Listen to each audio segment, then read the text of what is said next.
에베소서 1장 20절부터 23절 말씀.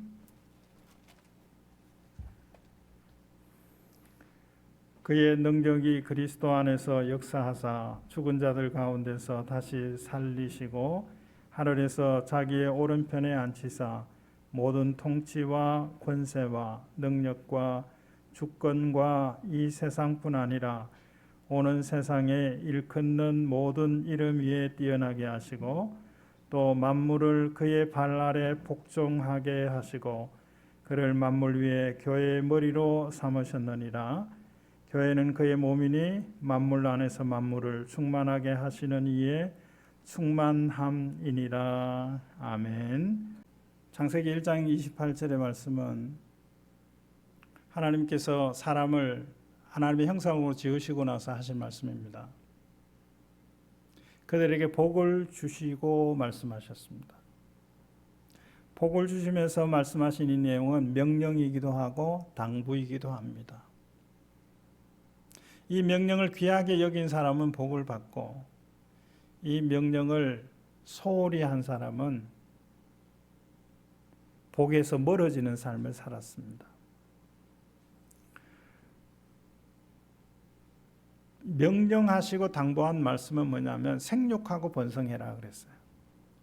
이거는 힘을 가지라고 하는 말이기도 합니다.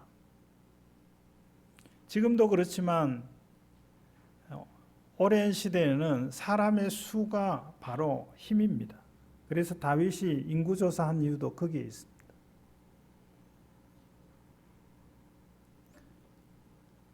힘을 가지고 뭐 하라 그랬냐면 다스리라 그랬어요. 무엇을 다스리라고 했냐면 하나님이 지으신 것을 다스리라 그러셨어요. 창조의 하나님께서 복을 주시면서 지으신 모든 것을 다스리라고 아담에게 당부하셨습니다. 다스린다라고 하는 말은 좀 잘못 이해되어지고 있는 부분도 있습니다. 군림한다 라고 하는 그런 의미로도 이해됩니다. 부린다라고 하는 그런 뜻으로 이해됩니다.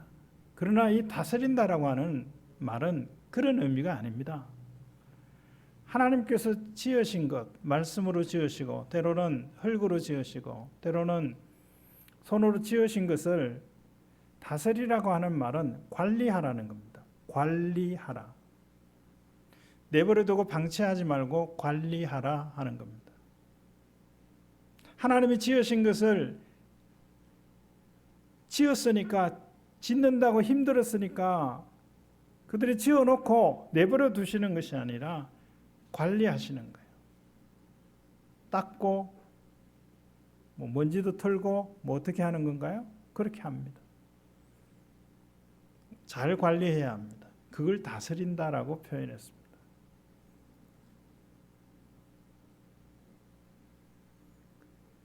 하나님은 이 다스리는 일들을 하나님의 형상으로 지음받은 사람을 통해서 하고 싶어 하셨습니다. 그래서 아담에게 당부하신 겁니다. 그런데 아담이 이 다스리는 일을 잘 하지 못했습니다. 다스리는 일을 잘 하려면 다스림을 받아야 되는데 이 다스림을 받는데 실패한 겁니다. 다스리는 자는 먼저 자기를 다스려야 합니다. 자기를 다스린다는 것은 다스림을 받는 것을 의미합니다. 세상의 가르침도 그런 가르침이 있지 않습니까? 자기를 다스리고 자기 집을 돌아보고 그리고 세상을 다스리려고 해라. 그런 말들이 있습니다. 무엇으로 다스리고 누구에게 다스림을 받아야 하겠습니까? 이런 질문을 남겨놓고 로마서는 예수님을 둘째 아담이라고 부릅니다. 아담이라고 하면 하나님의 형상을 생각할 수 있습니다. 하나님의 형상으로 지음받은 아담으로 세상을 다스리라고 에덴 동산에 두셨어요. 에덴 동산이라고 하면 사람이 살기에 가장 좋은 환경이 에덴 동산입니다. 사람이 살기 좋은 환경을 만들려고 세계에서 오늘도 뉴스에 보니까 EU에서 뭐 탄소와 관련돼서 수십 년 후의 일들을 지금 결정하고 하는 그런 일들을 봤어요. 수십 년 후에 사람이 사는 환경이 파괴되어져 가니까 그 환경을 되돌리려고 회복시키려고 하는 노력들이 얼마나 애쓰고 애처로운지 알 수가 없어요.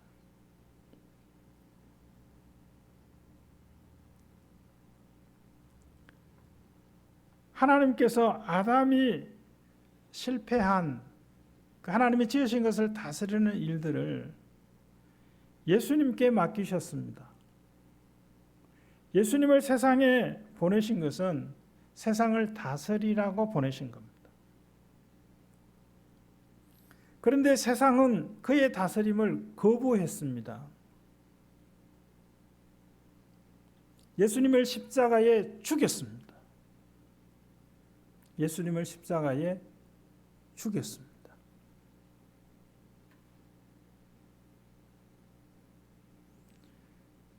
역사를 지금의 잣대로 보면서 비난하고 비판하는 그런 일들이 간혹 있는 것을 보면서 특히 일제강점기 시대 때 그때의 배경으로 한 영화나 드라마들이 있잖아요.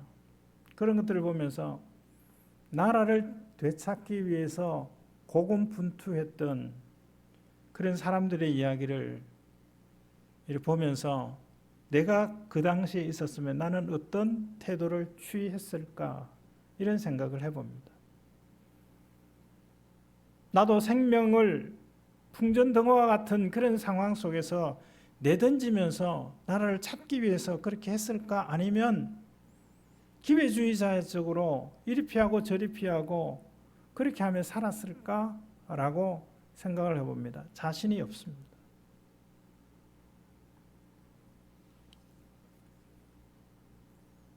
왜 사람들이 예수님을 죽였지? 관리하고 보살피고 다스리려고 이 땅에 오신 예수를 왜 죽였지? 그 사람들만의 책임일까요? 우리는 어떤가요? 계시록 3장 20절은 볼지어다 내가 문 밖에 서서 두드리노니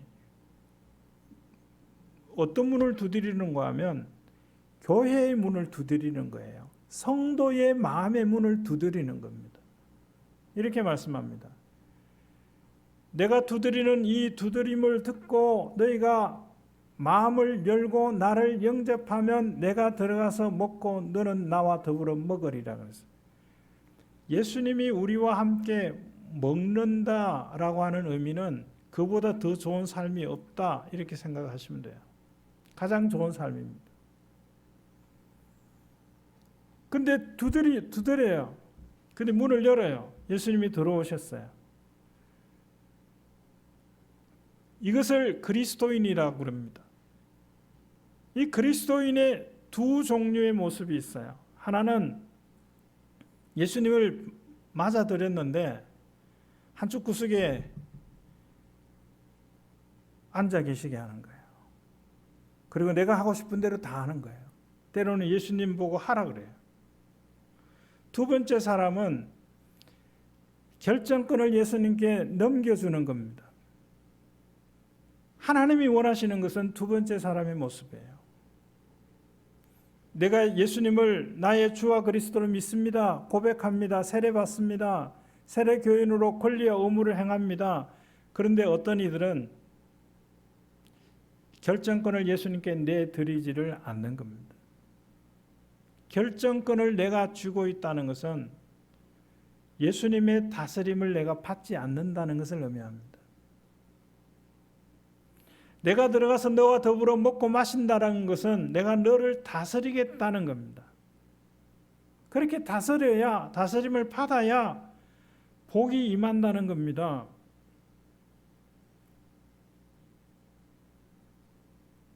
그런데 많은 사람들이, 아니 그리스도인들 가운데도 그리스도인인 우리 생활 가운데서도 어떤 부분에서는 주의 다스림을 거부하고 있는 부분들이 없습니까? 하나님의 다스림을 거부하고 있는 영역들이 없으십니까?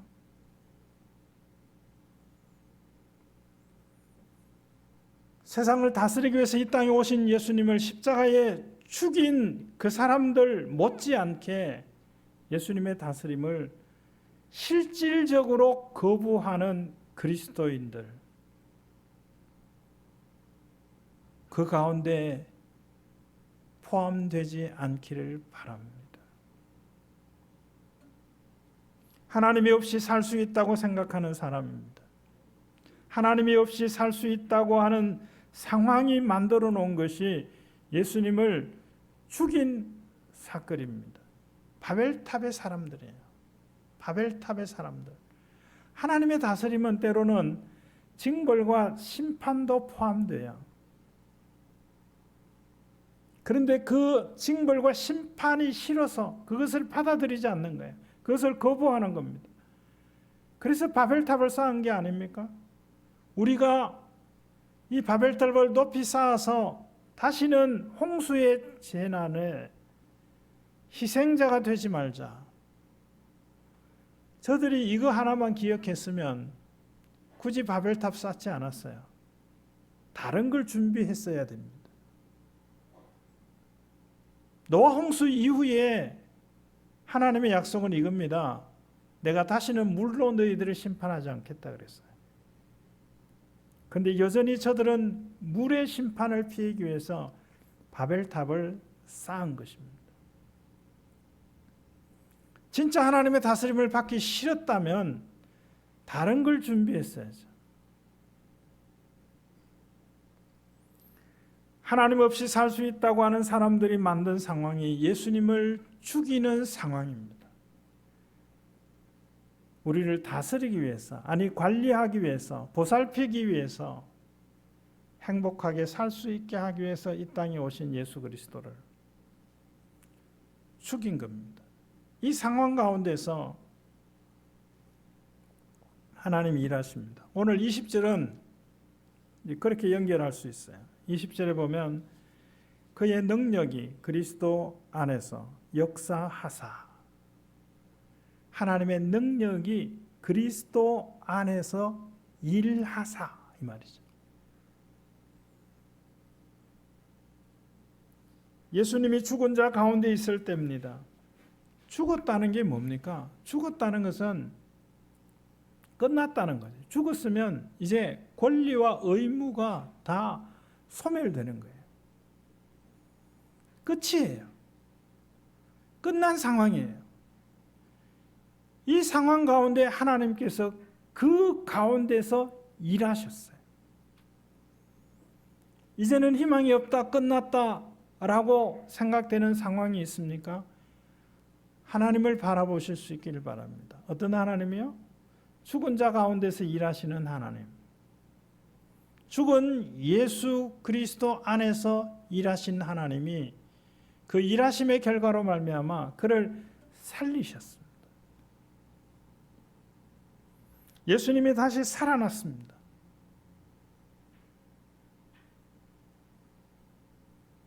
그에게는 사명이 있었기 때문입니다. 세상을 다스리는 사명입니다. 하나님의 형상을 가진 분으로 세상을 다스리는 일이 남아 있습니다. 하나님의 능력은 죽은 예수님을 살리는 데 그치는 것이 아니라 살리시고 살게 하셨어요.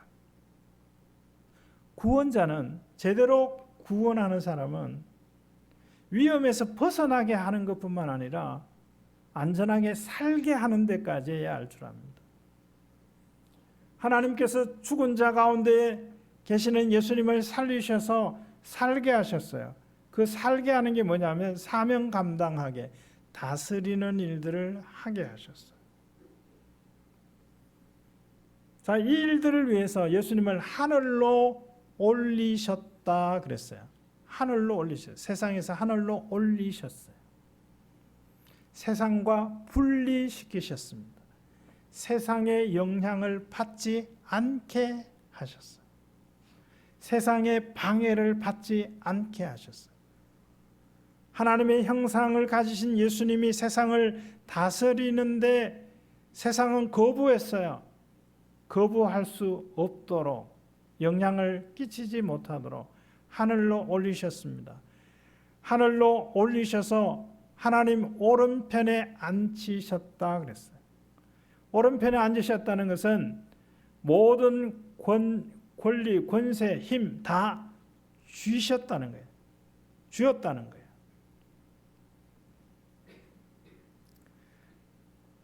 다니엘을 뛰어나게 하셨던 하나님께서 죽었던 자 예수님을 살리실 뿐만 아니라 가장 높은 곳에 올리셨습니다. 그리고 22절은 이렇게 기록합니다. 만물을 그 발 아래 복종하게 하셨다. 만물을 그 발 아래 복종하게 하셨다 그랬어요. 가장 높이 두셨다라고 하는 말입니다. 그리고 이제 어떻게 다스리게 하시는가 하면 교회를 등장시켰습니다. 자, 그를 만물 위에 교회의 머리로 삼으셨다 그랬어요. 이 문장을 자세히 보면 그를 만물 위에 교회의 머리로, 만물 위에 교회가 있는 거예요. 교회는 만물 아래에 있는 게 아닙니다. 교회는 만물 위에 있어야 돼요. 만물 위에 있는 교회의 머리로 예수 그리스도를, 부활하신 예수 그리스도를 머리로 삼으셨어요. 교회는 그의 몸이라 그랬습니다. 부활하신 예수 그리스도와 교회 관계를 설명할 때 머리와 몸, 이것을 가지고 설명해요. 예수님은 머리이고 교회는 그의 몸이에요. 그의 몸이라는 것은 그 머리에 붙어 있는 몸입니다.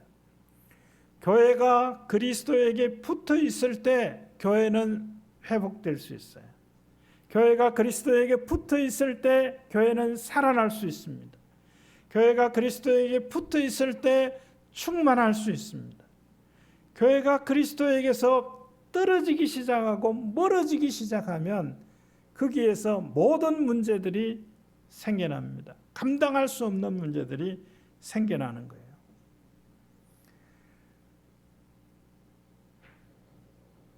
천지 만물을 창조하신 하나님께서 하나님의 형상으로 지은 아담에게 그 지은 모든 것을 다스리라고 명령하시고 당부하셨는데 아담은 하나님의 그 다스림을 거부해서 그 다스림을 이행할 수가 없었어요. 그래서 하나님의 형상을 가지신 예수님께서 이 땅에 오신 겁니다. 세상은 그를 거부했습니다. 그의 다스림을 싫어했습니다. 하나님 없이도 살아갈 수 있다라고 생각했습니다. 그래서 죽였습니다. 그러나 하나님은 그를 살리셨고 하늘 우편에 두시면서 이제는 이 땅에는 교회를 두셨어요. 이 땅에 교회를 두셨어요. 그 두신 교회의 실체가 뭐냐라고 하는 것은 더 이야기해 봐야 되지만 코로나19 이 상황 가운데서 어떤 통계인지 모르지만 교회가 10,000개가 없어졌대요. 한 4, 5분의 1 정도가 없어졌다는 거예요.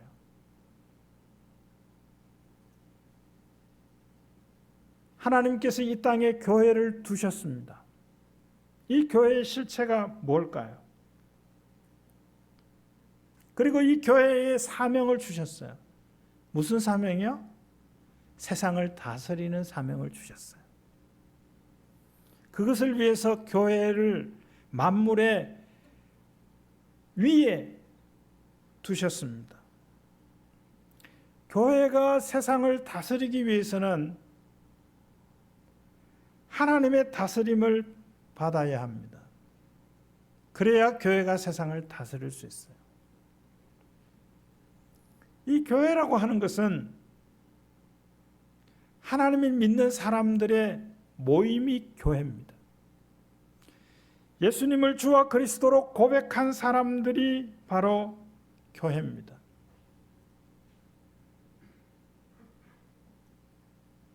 이러기 위해서 예수 그리스도를 주와 그리스도로 고백한 사람, 그래서 세례받은 사람은 교회의 다스림을 받아라 그랬어요. 자, 여러분 다 세례받으실 때 이 서약을 다 하셨어요. 기억이 나시나요? 여러분은 이 교회의 다스림과 치리에 복종하고, 다스림과 치리에 복종하고, 그러니까 다스림을 받는다라고 하는 말이에요. 자, 교회의 다스림을 받는다라고 하는 의미가 무엇일까요? 교회의 다스림을 받는다는 것은 사람에게 다스림을 받는다는 의미가 아니에요.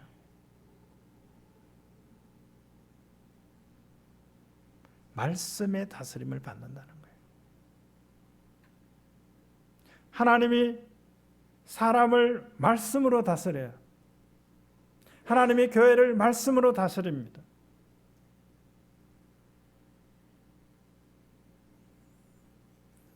이 땅에 존재하는 교회들이 교회를 운영하기 위한 여러 가지 형태를 가졌어요. 그걸 정치 형태라 그래요.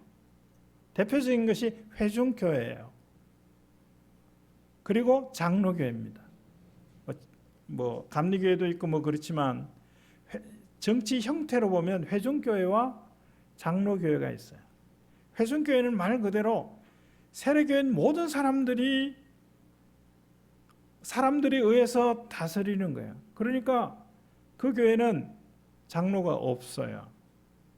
우리 장로교회는 이 용어를 여러분이 잘 기억하시면 좋겠어요.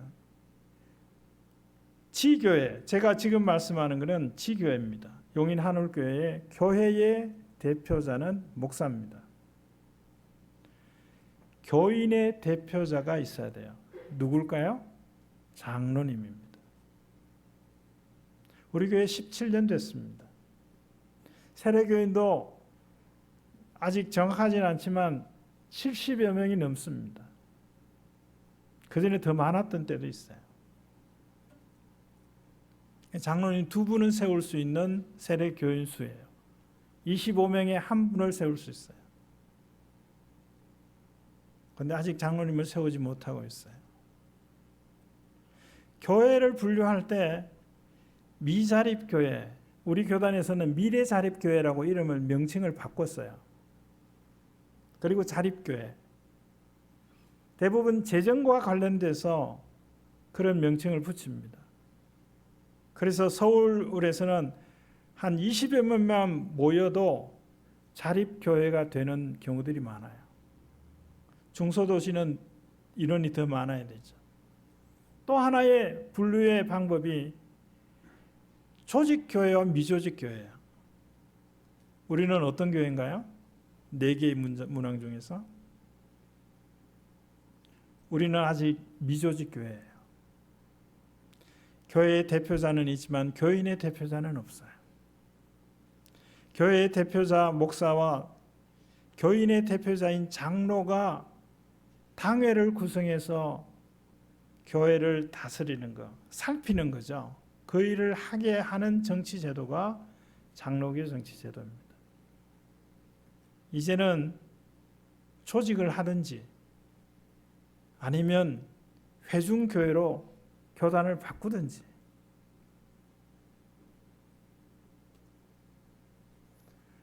목사 혼자 하는 게, 혼자 무엇을 결정하는 게 쉬운 일이 아니에요.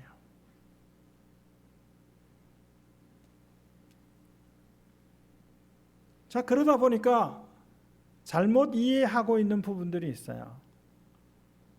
목사가 혼자 하든지 당회가 하든지 사람이 교회를 다스린다고 생각합니다. 사람이 교회를 다스리는 게 아니에요. 말씀이 교회를 다스리는 겁니다. 그래야 합니다. 그래야 그 교회가 세상을 다스릴 수 있어요. 세상을 무엇으로 다스려요? 사람 수로 다스려요. 여러분, 대통령 선거를 앞두고 지금 차별금지법과 관련된 그런 문제들이 일단락 해소가 된 상태예요. 뭔가 하면 차별금지법, 그러니까 성소수자들의 인권을 생각한다고 만드는 법이 결국은 헌법에도 보장하는 종교의 자유를 억압하는 법으로 가고 있거든요. 그걸 교회가 막아내고 있었어요. 막아냈어요. 그런데 결국은 한 몇 주 전에 그것을 발의한 대표적인 이모 의원, 박모 의원 자진 철회했습니다. 자진 철회했어요. 그래서 지금은 소강 상태예요. 그러나 선거가 끝나면 어떻게 될지 몰라요. 왜요? 대통령 선거에서 이 기독교인의 숫자가 만만치 않거든요. 그리고 강력하게 반대하거든요. 왜요? 그 교회는 하나님의 말씀의 다스림을 받고 있기 때문에 그걸 용납할 수가 없는 거예요. 그런데 무엇으로 세상을 다스리고 있냐면 이 말씀으로 다스리는 것이 아니라 이 숫자를 내세우는 거예요. 숫자. 교회가 세상을 다스릴 때 사람이 다스려서는 안 돼요. 그렇게 할 수가 없어요. 말씀이 다스려야 돼요. 자, 선거를 앞두고 있기 때문에 이제 한 달 남았잖아요. 대통령 후보자가 몇 명 지금 준비하고 있는 줄 아세요? 2월 15일 날 등록해봐야 알지만 27명이래요. 27명. 등록해보면 그보다는 적겠죠. 우리가 알고 있는 사람은 이 손가락밖에 없잖아요. 그 중에 한 사람이 될 거 아니에요. 왜냐하면 절대적인 표를 얻는 게 아니라 상대적인 표를 얻으면 되니까. 다른 사람보다 한 표만 더 얻으면 되니까.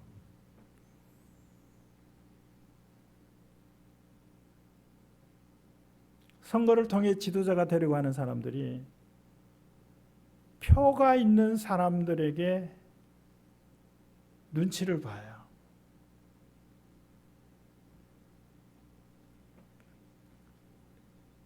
생각 안 할 수 없죠. 내 생각, 내가 하고 싶은 거 독단적으로 생각하고 밀어붙일 수는 없잖아요. 약속을 하고 약속을 지키는 일들을 하려고 애를 써요. 그런데 그렇게 된 지도자들이 사람으로서 다스리려고 하면 거기에는 문제가 생겨요. 무엇으로 다스려야 되나요? 교회가 사람이 세상을 다스리는 것이 아니라 하나님의 말씀이 다스리는 것처럼 그 지도자들도 헌법과 법률, 그 법률에 의거해서 대한민국을 다스려야 돼요. 그래야 이 나라가 발전하는 거예요. 다른 이유가, 다른 영향력, 다른 사람들의 눈치, 이것 때문에 정말 해야 될 일을 하지 못하는, 해야 될 일, 누가 해도 해야 될 일은 내가 안 하는 그런 일들이 지금 몇 사건에 있잖아요. 안 해요. 그런 나라의 발전을 가져올 수가 없습니다. 하나님은 세상을 창조하시고 방치하지 않으시고 다스린다 그랬어요. 만드시는 게 힘들까요? 다스리는 게 힘들까요? 아이를 낳는 게 힘들까요? 키우는 게 힘들까요? 둘 다 힘들지 뭐. 그러나 하나만 고르라 그러면 키우는 게 더 힘들 것 같아요. 제가 안 낳았다고 그러는지 모르지만 제대로 잘 키우는 게 얼마나 힘든지 몰라요. 제대로 잘 관리하는 게 얼마나 힘든지 몰라요. 돈을 버는 것도 힘들지만 쓰는 것도 힘들지 않나요? 제대로 쓰기 위해서, 잘 쓰기 위해서, 가성비 있게 쓰기 위해서 하나님이 지으신 이 세상을 하나님의 형상으로 지음받은 아담을 통해서 하나님의 형상을 가진 예수 그리스도를 통해서 다스리시는데 교회를 통해서 다스리기로 전격적으로 결정하셨습니다. 어떤 교회요? 하나님의 다스림을 받는 교회. 말씀으로 다스림을 받는 교회를 통해서 세상을 다스리기를 원하십니다. 그러면 우리는 무엇을 해야 될까요? 내가 하나님께 다스림을 받는 거예요.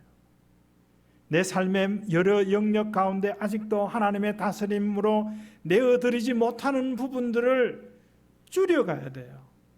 줄여가야 돼요. 어떤 하나에서는 그 정도를 높여가야 돼요. 50%, 60%, 70%, 100%.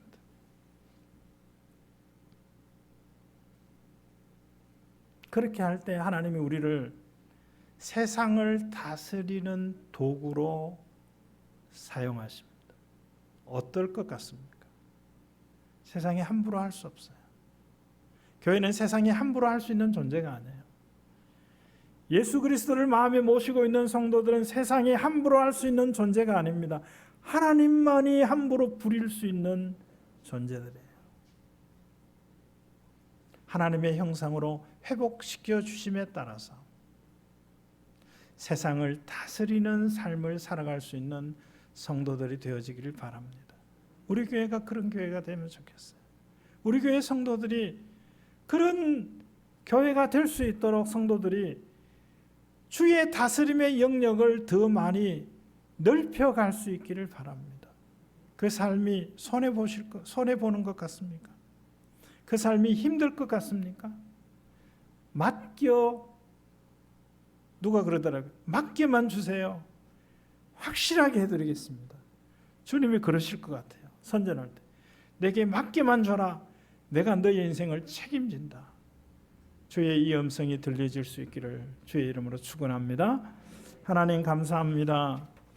하나님의 형상으로 지음받은 이들을 통하여서 하나님 지으신 만물을 다스리기를 원하시는 주님의 그 계획하심을 기억할 수 있게 하셔서 하나님의 다스림을 말씀으로 받게 하시고 우리의 삶의 모든 영역에 주의 다스림이 이루어질 수 있게 하여 주셔서 세상을 다스릴 수 있는 삶을 살아가는 성도들이 모인 교회가 되게 하여 주옵소서. 지금은 부활이요 생명이신 우리 구주 예수 그리스도의 은혜와 하나님 아버지의 다함이 없는 사랑하심과 성령님의 감동, 감화, 교통, 충만하심이 하나님께서 우리를 하나님의 형상으로 지으시고 지으신 모든 것을 다스리라고 말씀하셨는데 그 다스림을 거부함으로 말미암아 예수 그리스도를 죽게 했습니다. 이제는 이 땅에 교회를 두셔서 하나님의 말씀으로 다스림을 받는 교회를 통해서 이 세상을 다스리며 세상이 교회를 통해서 복을 받게 하시기를 원하시는 줄 알고 순종하며 나아가는 성도들 가운데 이제로부터 영원히 함께 있을지어다. 아멘.